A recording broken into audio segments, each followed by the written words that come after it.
Okay, welcome to another Ginger Mathematician video. We've had a few requests to go through some mensuration problems from the IGCSE course, so let's go through that today and just make sure you're happy first of all with the short answer questions, and then I'm going to do some longer answer questions towards the end.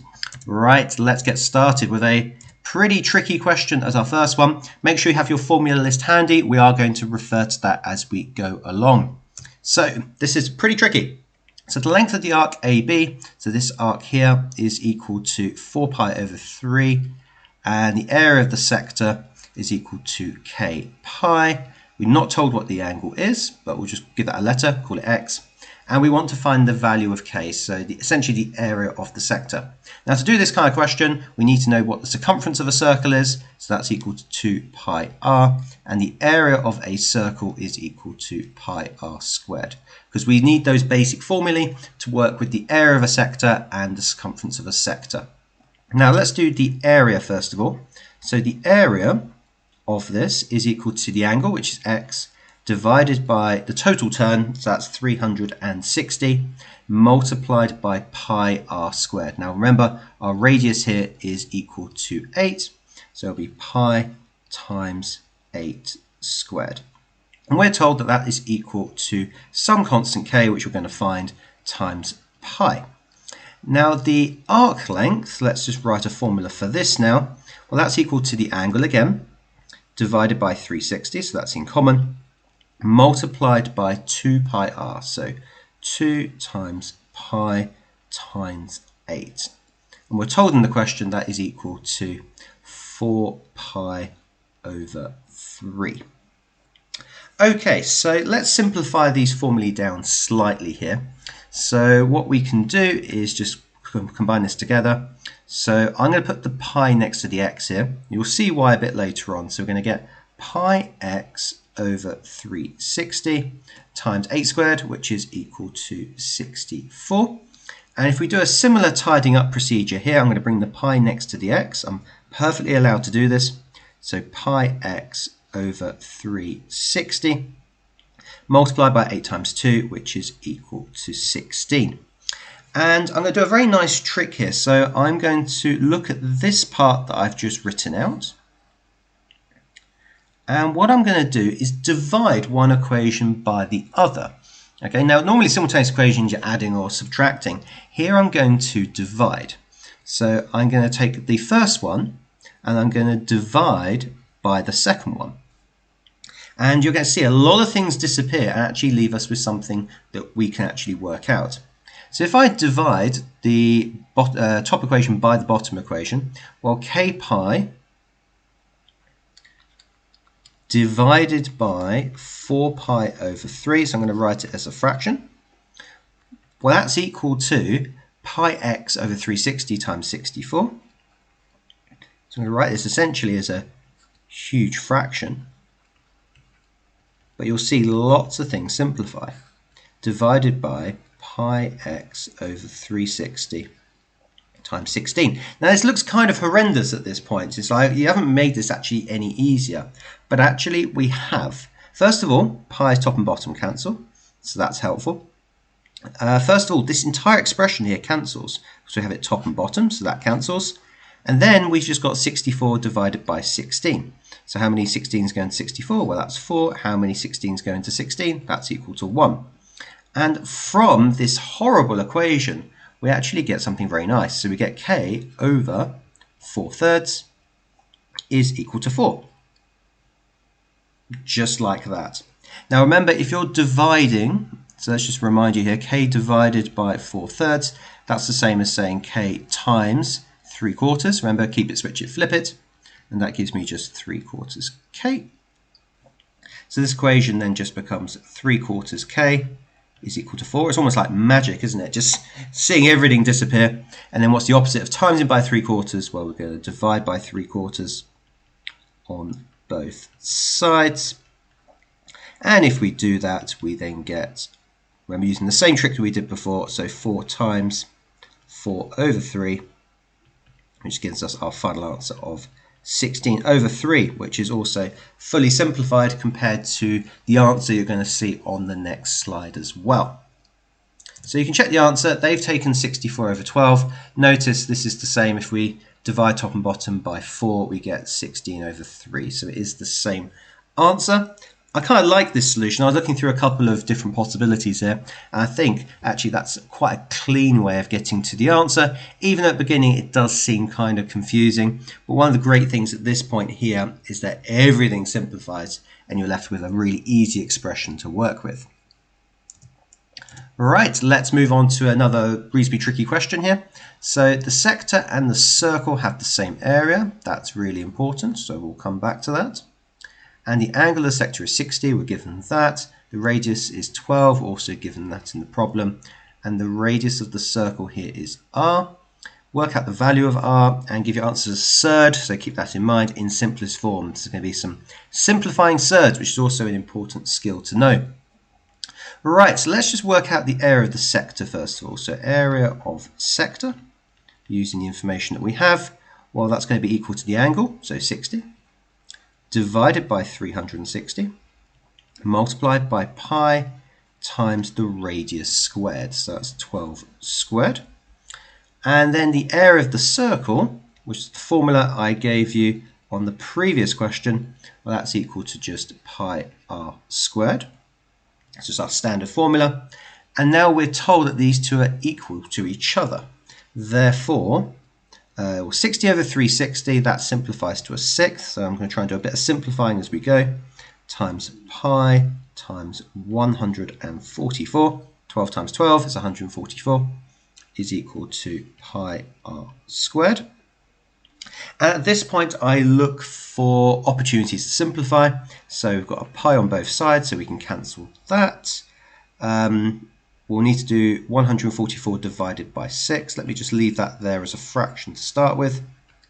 Is equal to r squared. Now this is where we can use the bus stop method. I know everyone loves it at home. So how many 6's go into 1, 0. How many 6's go into 14, or 2, and remainder 2. How many 6's go into 24? That's 24. And it should be a number that's essentially a whole number, generally on these kind of questions. Now at this point we want to get r on its own. So what's the opposite of squaring? Well, we want to square root on both sides of the equation. So we get r is equal to the square root of 24. And now we go back to the underlined parts. Remember, we want our surd in its simplest form. So it's got our 2 marks so far, but not 3 of them. So remember, to simplify surds, we're looking for the highest square number that fits in. So if I write down some of the square numbers here, 25 doesn't fit in, 16 doesn't fit in, 9 doesn't fit in, but 4 does. So we can break this down into 4 times 6. Notice 12 times 2 doesn't work because neither of them are square numbers. Then we can separate out the surds. And then finally we can write our final answer. So the square root of 4 is equal to 2. And then we get our very final answer of 2 root 6.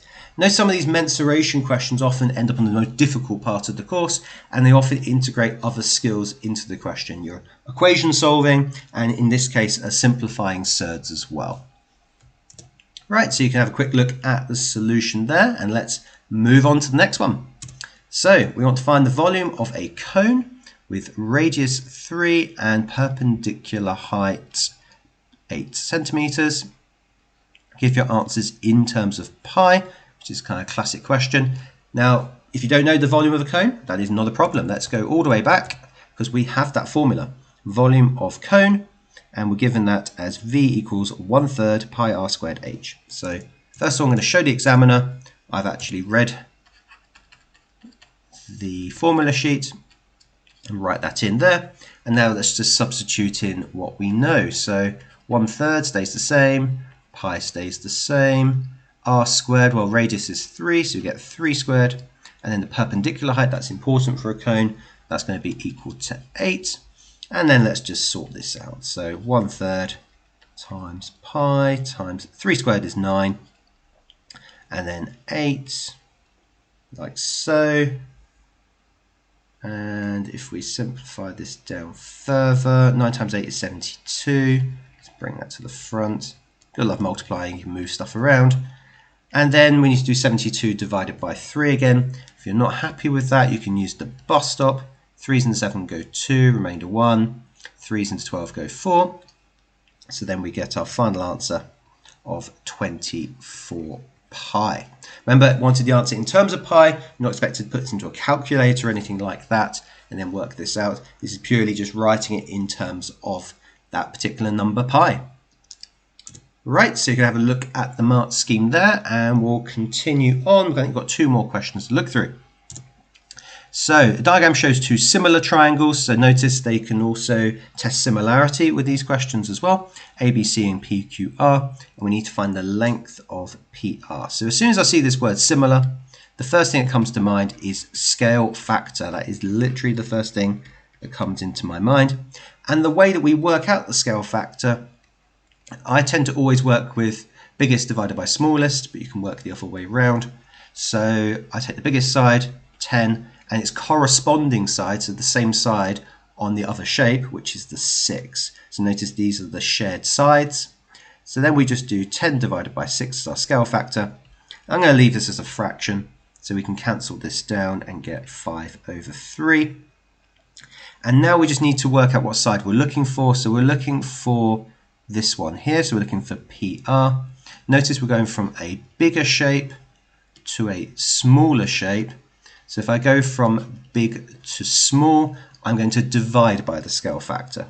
So to work out PR, we take the side that we're looking at, the corresponding side 8, and then we divide by that scale factor because we're going from big to small. Now remember, dividing fractions, just like I indicated earlier, keep it, switch it, flip it. So we keep the 8, we switch the divide to a times, and then flip this to 3/5. So we're actually doing this calculation, like so. This becomes 24 over 5, which I assume you could leave that for your 2 marks, but you can also write this as a decimal, which will be equal to 4.8. So pop in 4.8 as our final answer for the 2 marks. Yes, we have to be very careful with similarity questions for exactly the next part. So the triangles are the cross sections of mathematically similar prisms, and as soon as you see this word volume and you're looking for a different volume, you need to be thinking volume scale factor. Now what do I mean by volume scale factor? Well, the scale factor we just used here is what's called a length scale factor, because we used it to work out a length.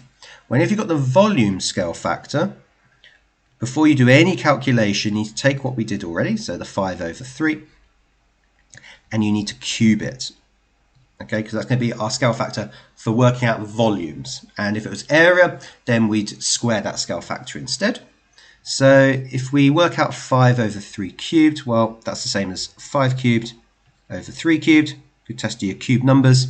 5 cubed is equal to 125, and 3 cubed is equal to 27. And now we need to work out the volume of the smaller prism. So remember, we're looking for the bigger to smaller situation, so we're going to divide by it. So our volume of smaller is equal to 500 divided by 125 over 27. Now, it kind of doesn't look very nice, but we'll just stick to our normal rules. So we're going to go keep it, switch it, flip it. So we get 27 over 125. Now please don't rush to chuck this into your calculator or to do 500 times 27. Notice we've got some simplifying that can go on here. So notice here that 125, let's think about how many times that fits into 500. Well, it goes in here once and it goes in there 5 times. So I'm really not rushing to my calculator at any part of this calculation. So as I go through. Now also make sure you're checking, and this should actually be a 4 and not a 5. So make sure when you're simplifying, you are simplifying correctly. So this should be 27 times 4. Again, you could work this out on a calculator or just do a quick multiplication here. And that gives us then the final answer of 108. So as you go through, always make sure you're just checking your working here as well. If you've got access to a calculator, obviously you can use that as well. Okay, so there's the answer there, 4.8 and 108. It's where the mark scheme is not very useful because it doesn't really explain exactly how you get to these answers. And our last question here, question 12 for the short answer, is this one here. And we're given the area of the sector is equal to 5 pi. And we need to work out the value of x. So the area of a sector, it's good to get this repetition of all these key ideas. Well, that's equal to the angle divided by 360 multiplied by pi multiplied by r squared, so 6 squared. And we're told that's also equal to 5 pi. So at this point we can actually simplify the top part and then make it equal to the 5 pi. So we get x over 360, I'll leave that for the moment. And we've got 6 squared, which is 36, so we get 36 pi. And that's equal to 5 pi. One of the first things you can do in a calculation like this is cancel the pi's, which is very useful. I'm just going to bring the 36 up here, so 36 times x is 36x. So we get this. It's all looking good. And rather than rushing to a calculator, I'm going to simplify here. So how many 36s go into 36? Well, 1. How many 36s go into 360? Well, that's going to be 10. So this gives us then x over 10 is equal to 5. And that's a nice equation to solve. So what's the opposite of dividing by 10? Well, just times by 10 on both sides. And that then gives us x is equal to 50. I'm quite surprised I give you 3 marks for that. That seems like quite a lot, but hey, there we are. Take those marks. Again, paper 2. That can make a big difference between, say, a grade C, grade B, or BA, AA star. So do take those marks when they come along. Okay, you can see the mark scheme here. They're very similar to how they expressed M2 here. Now I'm going to start going through some paper 4 questions so you really get a good spectrum of exactly what kind of mensuration questions could be in your exam. Let's continue. So this is a pretty tough question. This is question 9. So we're going to look at some similarity first of all. And we've got 2 similar triangles, EAB and ECD. What the word similar means in this case is that they're in the same proportion. Okay, so imagine one is an enlargement of the other. And we need to show that EC is equal to 120 centimeters. So what that is the entire length of this line is equal to 120 centimeters. That's what we're looking to show.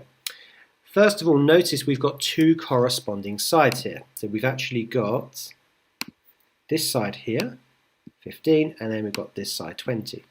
So I teach it slightly differently maybe to other teachers, and the mark scheme is also different. The way I do it is by working out the scale factor, which I generalize as big divided by small. So you get 20 over 15. Okay, which if you wanted to, you could simplify down, of course. If you divide by 5 top and bottom, you get 4 over 3. Okay, please avoid decimals. Decimals will make your life a little bit more difficult. So that's our length scale factor here. So we've got 4 over 3.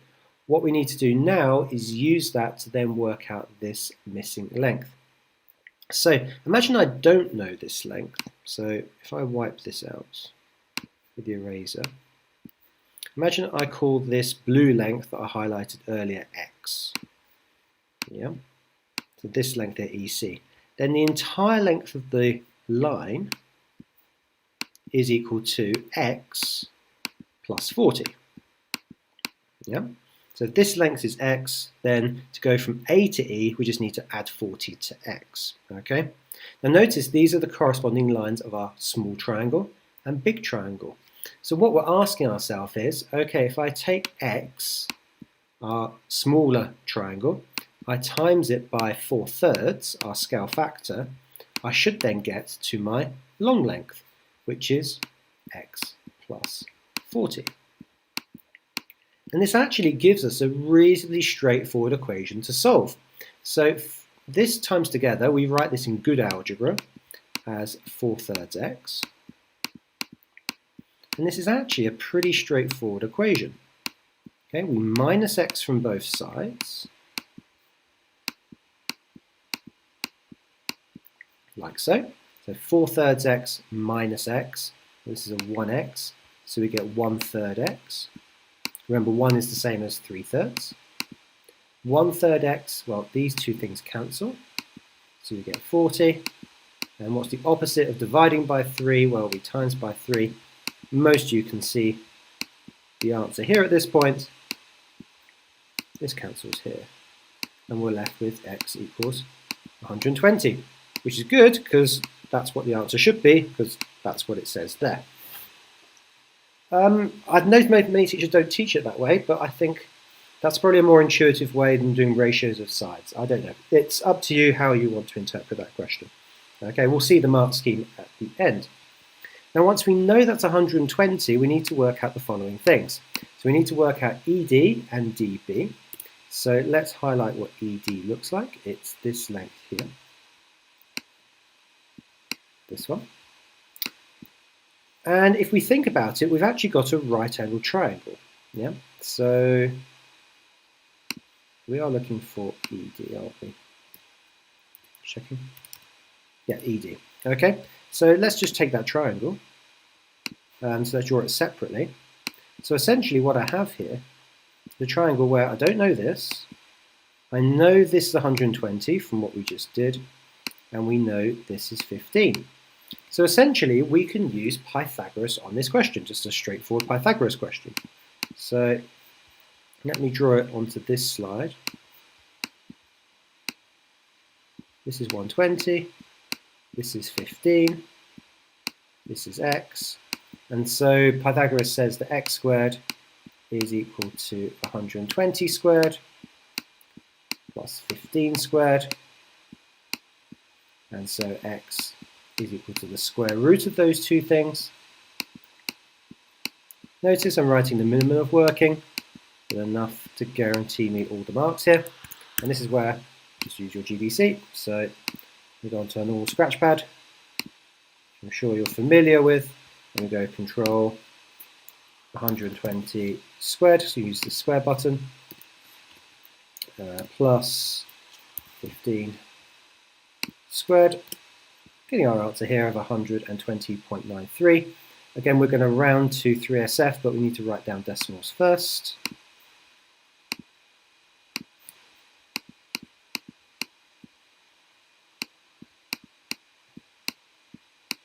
And to three significant figures, which is generally expected, it's 121 centimeters. Okay, all good. Let's try and go back to a black pen. There we are. There's my black pen. And now we need to find dB, so let's have a look at dB and where that is. So dB is this length here.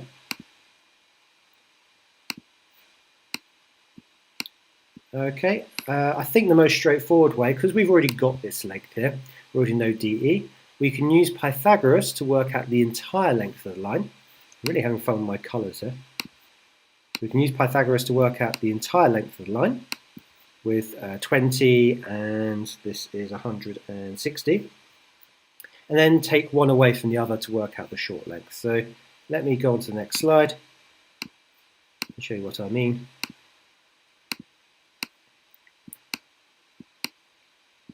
So this was 20, this was 160. We've already worked out this part. So this was 121. So we just use Pythagoras for the entire length. So if we call the entire length, say some y, then y is equal to the square root of 160 squared plus 20 squared. Okay, and then to work out this length, let's call that s. So s is going to be y minus that 120.93 from before. And I will just skip to the answer at this point. So if you do that calculation, we then get 40.3.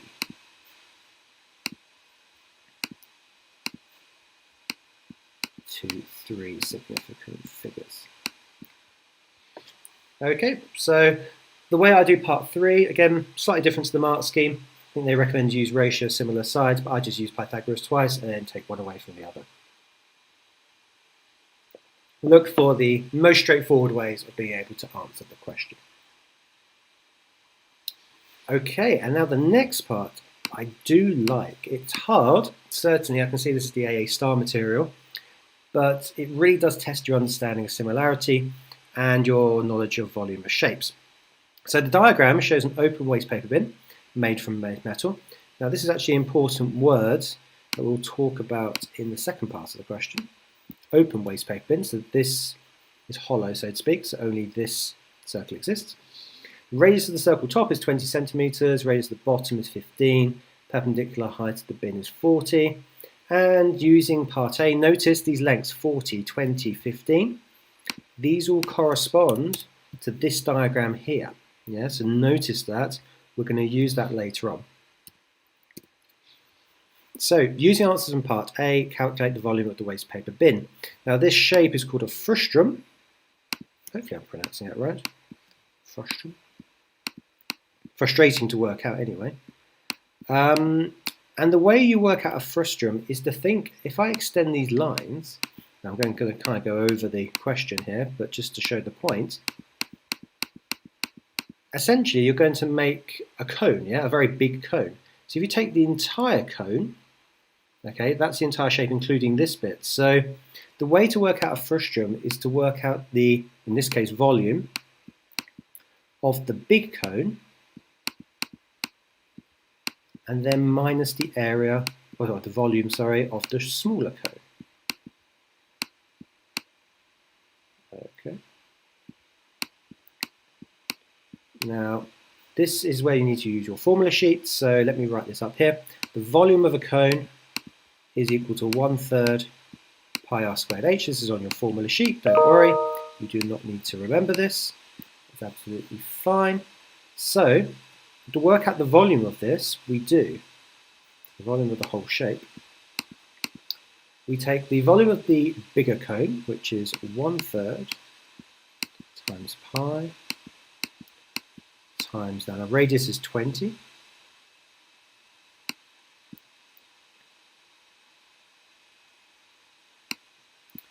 Now you're probably thinking at this point, I don't really know the height. I don't know the perpendicular height of this. But if we think about it, we actually do, because we go back to the question we looked at before. Yeah, so this is the perpendicular height, remember? So the entire length of the line is the perpendicular height, which in this case is 160. We used it before, 120 plus 40 is 160. So this is where you're using your answers from part A. So actually we do have the entire perpendicular height, it's 160. And now we minus the smaller cone. So we get 1/3 times pi times 15 squared times this perpendicular height. Again, we've also worked that out as well. That was actually given to us right at the start. It was 120. It's this length here. So we need to type in 120. Okay. And we do this, and this is where we're going to type this all into our calculator. So watch carefully, just need to be very careful as we do it. So I'm going to put this in brackets. So we got control 1/3 times pi times 20 squared times 160 minus, open brackets, again we want fraction, control divide, 1/3 times pi times 15 squared times 120. Very important, yeah, we're using the answers from part A. And if we put that all into our calculator, we get the answer of 38,746.3.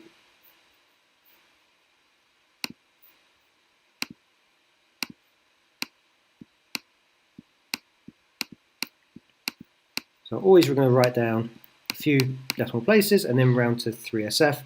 So the 3s out is going to be 38,700, like I say. Okay, there, which is the answer right here. Okay, and the very last part, which is the really tricky part, but we just have to think about this quite carefully, is now we need the area of metal needed to make the bin. Okay, so we need to think about exactly how we are going to work that out, the area of metal needed to make the bin. So just to remind you, okay, we've got the circle at the bottom that does exist. We've got then the curved surface area, which we'll need to work out as well. And then remember, the top is empty, so we don't actually have a circle here. So give yourself a minute or so, have a think about it. How would you go about working that out?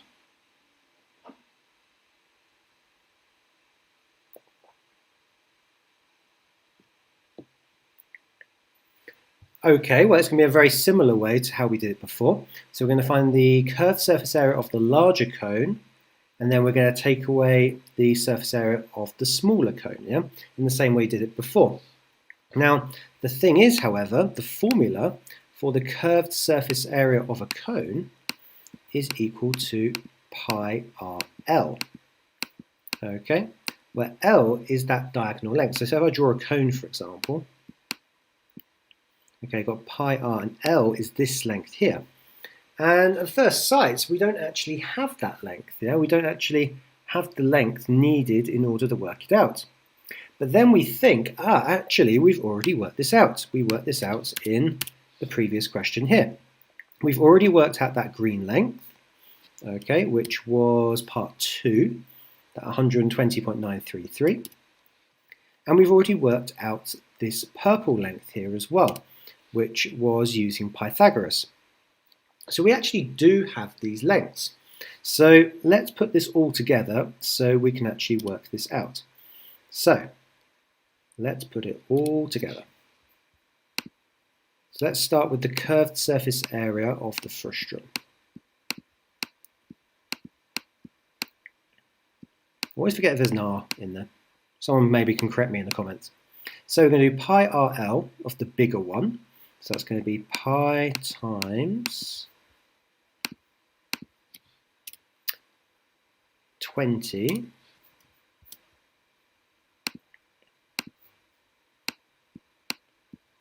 times L, and L was this calculation here. So I am going to round. Now normally I would say not to round this, but just to show you exactly what's going on here, we actually do need to work out the length of the entire line. So we want EB, so we want this one here. I don't actually have a value for that, so I'm going to write it as this.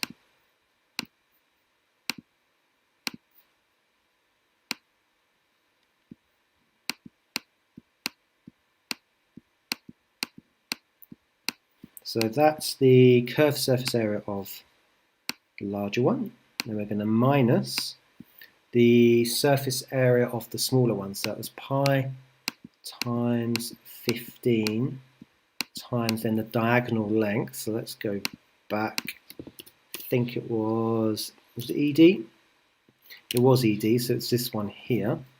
So I'm going to try and avoid rounding errors as long as I can record everything.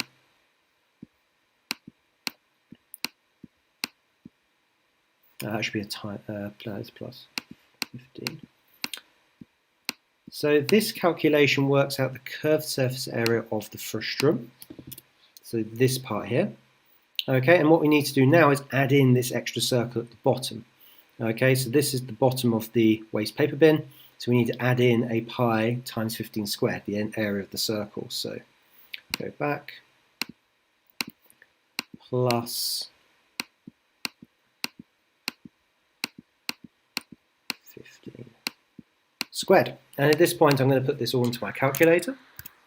So this is all about being very accurate here, making sure we've got everything written correctly. So we go brackets. Let's see how this goes. Pi times 20 times I'm going to open another bracket. I'm going to put a square root in. You don't have to do this all in one step, but it's good to get used to being able to do this in one step. 20 squared. We're going to close that bracket, and I'm going to close that bracket again. Making sure everything is as it should be brackets wise, good, and then minus, we'll do a similar calculation now. Pi 15 times, open brackets, square root, 120 squared plus 15 squared, bracket, brackets, plus, and then we want this part now, so we've got pi times 15 squared, the bottom part of it. And this is where we hope everything works out. It's the correct answer, which it is. Good. That should be exactly as it is. 5,139. Okay, in fact, I think my answer is more accurate from theirs because they've rounded too early. So we've got 5,000. As you can see, the answer was acceptable. 5,139.3 ... And then that gives us the answer of 5,139, which, as you can see, falls within the range of acceptable answers. Yeah. So it doesn't matter. Sometimes, to a certain degree, it doesn't matter in terms of the rounding, as long as it lies within the range that they expect. Okay. So you get 4 marks for that. Notice, I haven't really written too much working there, but it's very condensed. Yeah. This is the curved surface area of the large frustum. This is the curved surface area of the small frustum. We take one away from the other, and then we don't forget, of course, to add in the base circle as well.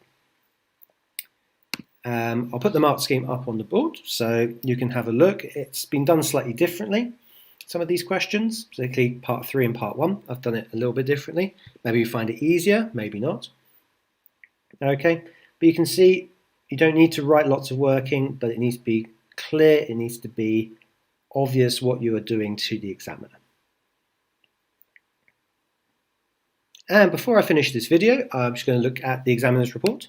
So the similar triangle situation that we encountered here is actually one of the most challenging questions on the paper, which in some ways I find a bit surprising. There are other harder topics, but it's often a topic like, in terms of my pupils, I've taught them in year 10, but then I haven't had a chance to really go through it. So it's something that gets easily forgotten.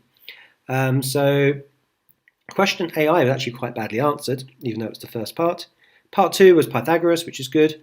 Problem with getting A part I incorrect, well, you still got that value to work with, but it probably has an effect on your performance in part 3 because you don't see the similar idea.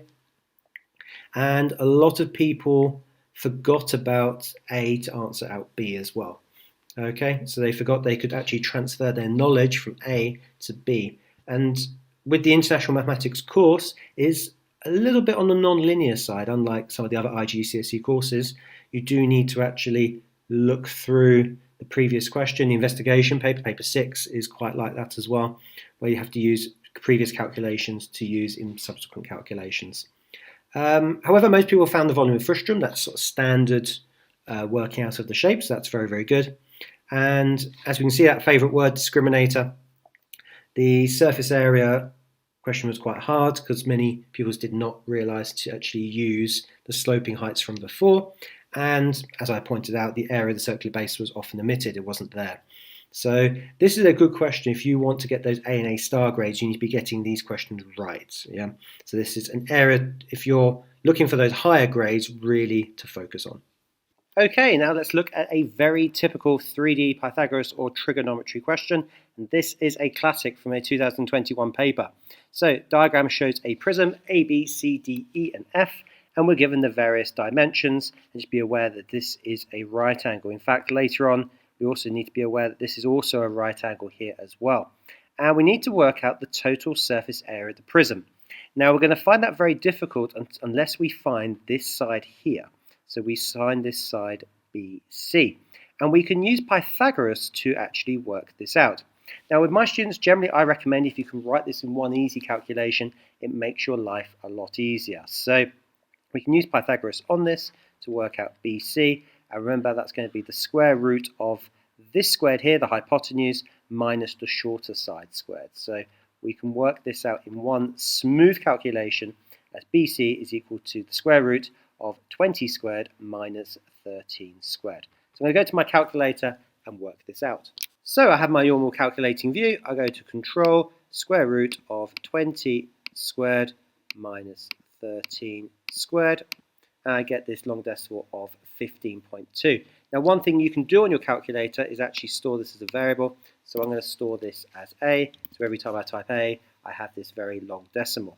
However, I'm going to show the examiner I have worked this out. So I'm going to put 15.19 ... and I'm going to use that for the rest of the calculation. Now to work out the surface area, we're going to do this in a variety of steps. So first of all, I'm going to work out the triangle. So I'm going to work out the triangle, let's call this B and C. So the area of B and C together is going to be base times height. Well, we don't need to divide by 2 because we've got two triangles. So this is going to be 13 times that 15.19 ... Now I'm not going to work out anything on my calculator until I've established every single area I need to find. So now we can find out the area of the rectangle at the back. So the area of D, well this length here is 24, this is 13. So I'm just going to write this down clearly for the examiner. Now I'm going to work out the base, let's call that E. So the base is going to be 24 times that 15.19 we worked out earlier. So the area of E is equal to 24 times that 15.19 ... And then finally, I've got the slanted part as well. So don't forget that part too. That's important. So the area, say, of F, so the slanted, is equal to, well, that's going to be 20 times 24. So notice for the examiner, to make sure I'm picking up all these method marks in case I go wrong anywhere, I'm writing down very clearly how I've worked out each of the different parts of the triangular prism. So the total, so the final answer, is going to be the following. It's going to be 13 times the 15.19 ... plus 24 times 13 plus 24 times 15.19 ... plus 20 times 24. So notice I've written that down very carefully. Now it's time for my calculator to do its job. Right, now remember I've stored this big decimal as A. So I'm going to use A for that decimal. Let's get started. So we've got 13 times 15.19. So we go 13 times A. Now A is going to come up as a bold letter because I've assigned it a value. Right, now let's look at the next part. So we've got 24 times 13. So just taking my time, making sure I'm typing everything in. There we go, plus, let's see what's next. So we have 24 times 15.19. So let's go 24 times A. Remember A is representing that long decimal. And I've got one more to put in here, 20 times 24. Nice easy one. So 20 times 24, close bracket. And then I get a very clear answer of 1,354.35. So I'm going to write that down.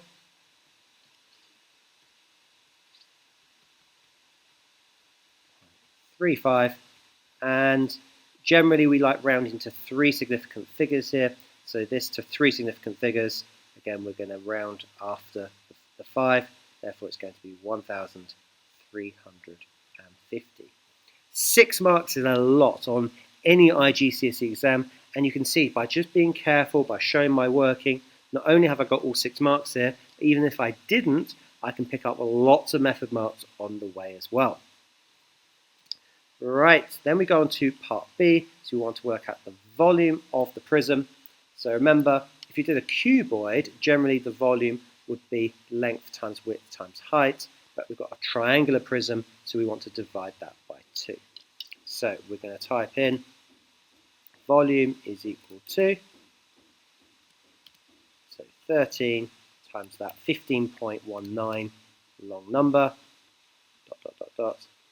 times the length, which is 24. Again, you can do this in any order. The order doesn't matter. Let's go to the calculator and work this out quickly for the 1 mark. Okay, so we've got 13. Now that horrible decimal, remember we're going to call that A, and then we just times that by 24. But then remember, once we've got our answer, don't forget to divide by 2. So we're getting 2,370.99. I don't think I wrote the divide by 2, so let me just pop that in the working. So remember, we did divide by 2 for a triangular prism. So we've got 2,300. Let me look at this again. 70.99. So easier when you've got the calculator right at the side there. 0.99, ... And again, we'd round this to 3 significant figures, so it's going to be 2,370. Okay, and on to question C. So I want to calculate the angle that AF makes with the base BCFE. So the key thing to do here is make sure you label that correct angle. Okay, now we're going to come back to why this right angle is so important a bit later on. But let's have a look at what it actually wants us to do. So we've got our line from A to F, and we want to work out the angle it makes with the base.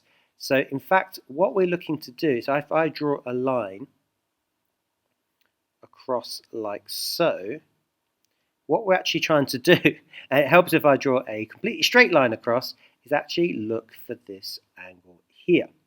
Now at the moment we're missing a bit of information. We have the opposite side over here, 13, but we need something else in order to work out what, this particular angle. Now we can actually work out this side here, which I try and do is a bit straighter than I did last time. We can actually work this out by using this right angle triangle. Now again, we like to do this in one simple calculation. So we're going to use Pythagoras using the 20 and the 24. So if we want to work out the length of AF, we can do this in a smooth calculation of the square root of 20 plus 24 squared. 20 squared plus 24 squared, exactly like this. Now at the moment I don't really need to do too much with this. I could work it out with a calculator. All I need to know is this term, so I can use normal SOHCAHTOA a bit later on. So what I've got now is I've got this term for AF, I've got the opposite, I can now use SOHCAHTOA. Now I've got the opposite and the hypotenuse, so I can use sine.